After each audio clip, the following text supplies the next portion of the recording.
মাটির মধ্যে রেখে দিয়া আসমানের দিকে তাকায় দেখে বাতাসের সাথে শূন্যের সাথে পয়গম্বর সুলাইমান একটা সিংহাসন নিয়ে উঠতেছে। সুবহানাল্লাহ বলেন। এই যে আপনারা যেমন করে সুবহানাল্লাহ বললেন, এমন করে কৃষকটা একবার সুবহানাল্লাহ বলছে, আর কৃষকটার আওয়াজ পয়গম্বর সুলাইমান আলাইহিস সালাতু ওয়াস সালামের কর্ণ করে চলে গেছে। পয়গম্বর সুলাইমান সিংহাসনকে ডাক দেয়, এই সিংহাসন থাম, আমার ওই কৃষকের সাথে আমাকে একটু সাক্ষাৎ করায় দাও। আয় সিংহাসন শোন, আমি তার সাথে একটু সাক্ষাৎ করতে চাই। এবার পয়গম্বর সুলাইমান আলাইহিস সালাতু ওয়াস সালাম কৃষকের সম্মুখে নাযিল হয়ে গেলেন। ওই মুহূর্তে কৃষক তাকায় দেখে হায় হায় সুবহানাল্লাহ বলার কারণে পয়গম্বর সুলাইমান আলাইহিস সালাতু ওয়াস সালাম আমার সম্মুখে দাঁড়ায় গেছে। না জানি আমি কোন ভুল করে বসলাম, এমন হইতে পারে আমাকে তো দুনিয়া থেকে বিদায় করে দিতে পারে।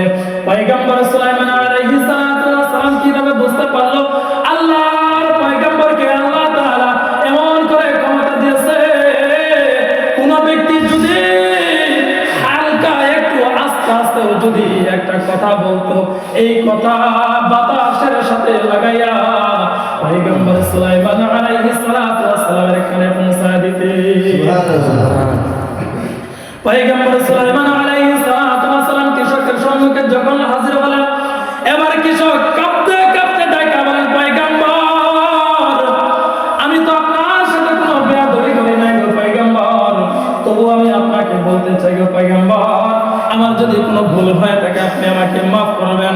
এবার পয়গম্বর সুলাইমান আলাইহিস সালাতু ওয়াস সালাম ডাক দিয়ে কয়, আই কৃষক বাবা শোনো, তুমি যে একটা উচ্চারণ করছো আমার সিংহাসন দেখা, তুমি কি উচ্চারণ করছো তুমি কি আমাকে একটা বার শোনাইবা? সুবহানাল্লাহ বলেন। এবার কৃষক ডাক দিয়ে কয়, পয়গম্বর আপনি বাতাসের সাথে শূন্যের সাথে আপনার সিংহাসনটা নিয়ে উঠতেছে, এমন একটা দৃশ্য দেখে আমার জবান থেকে অটোমেটিকলি একটা কথা বের হয়ে গেছে, সুবহানাল্লাহ, আল্লাহ তাআলার প্রশংসার কথা বের হয়ে গেছে। এই কথাটা বের হয়ে গেছে, ওগো পয়গম্বর হইতে পারে এই কথাটা আপনার কাছে পৌঁছে দেওয়া হয়েছে। এবার পয়গম্বর সুলাইমান আলাইহিস সালাতু ওয়াস সালাম ডাক দিয়ে কয়, আরে বাবা শোনো, তোমাকে যদি আমার সিংহাসনটা দেই তাহলে কি তোমার সুবহানাল্লাহর সওয়াবের ওজনটা তুমি আমাকে দিবা? সুবহানাল্লাহ।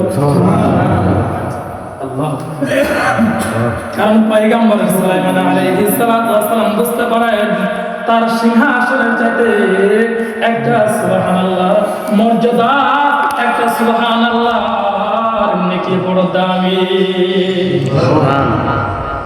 কারণ একটা সুবহানাল্লাহ বলে জান্নাতের মধ্যে একটা গাছ তৈরি হয়, গাছ সুবহানাল্লাহ কি তৈরি হয়? গাছ। দুনিয়ার কোনো সাধারণ গাছ নয়, আল্লাহর পয়গম্বর রাহমাতুল লিল আলামিন বলেন এমন একটা গাছ আল্লাহ তাআলা জান্নাতের মধ্যে লিখে রাখেন।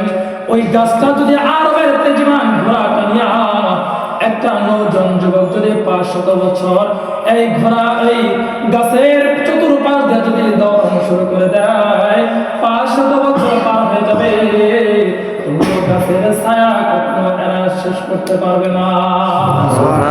আল্লাহর পয়গম্বর রাহমাতুল লিল আলামিন জানায় দেয়, শুধু তাই না ওই গাছটাতে 100 পর্যন্ত ডাল থাকবে, সুবহানাল্লাহ বলেন। আবার 100 ডালের সাথে 1000 করে শিকড় থাকবে, 1000 করে কষি থাকবে, সুবহানাল্লাহ। 1000 কোষের সাথে আবার 1000 করে পাতা থাকবে। এমন একটা ছায়াদার গাছ আল্লাহ তাআলা জান্নাতের মধ্যে লিখে দেয়, ওই ব্যক্তির জন্য দিবে যে ব্যক্তি একবার সুবহানাল্লাহ বলবে।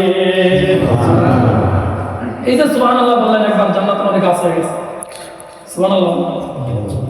তাহলে জান্নাতের মধ্যে গাছ আমরা কি পাইতে চাই কি চাই না? বলেন চাই। কারা কারা চাই? সবাই। আমরা কে কে চাই? সবাই। তাহলে আমি প্রত্যেকে যদি চাই সর্বদা হালাতে আল্লাহ তাআলা জিকিরে আসতে হবে, সর্বঅবস্থায় আল্লাহ তাআলা জিকিরে আপনাকে আমাকে মগ্ন থাকতে হবে। একবার সুবহানাল্লাহ বলে, একবার আলহামদুলিল্লাহ বলে, একবার আল্লাহু আকবার বলে আল্লাহ তাআলা এত খুশি হয় জান্নাতের মধ্যে একটা গাছ, একটা ঘর তৈরি করে দেয়, সুবহানাল্লাহ। পয়গম্বর সুলাইমান ডাক দিয়ে কয়, আয় কৃষক বাবা শোনো, তুমি যদি আমাকে একবার সুবহানাল্লাহ আমি আমার সিংহাসন তোমাকে দিয়ে দিব। এবার মুরব্বিটাকে কয়, ওগো পয়গম্বর, আপনি আমাকে মশকরা করেন নাকি? আপনি আমার সাথে ঠাট্টা মশকরা করেন নাকি? পয়গম্বর সালাম ডাক দিয়ে কয়, আয় জিনের বাচ্চা শুনো, আয় ফেরেশতারা শুনো, তাই সে যদি আমাকে একবার সুবহানাল্লাহ দিয়ে দেয়, আমি তাকে দিয়ে দিলাম, তোমরাও আজ থেকে তোমরা তার গোলামি শুরু করে দিবা। এবার পয়গম্বর সুলাইমান যখন এই কথা বলছেন, এবার ডাক দেখায় নবী, ডাক দেখো পয়গম্বর না দান, কারণ আপনি নবী হয়ে বলতেছেন আমার সুবহানাল্লাহ বড় দামি, সুতরাং আপনার সিংহাসন আপনি নিয়ে থাকেন, আমি আমার সুবহানাল্লাহ দিতে রাজি না।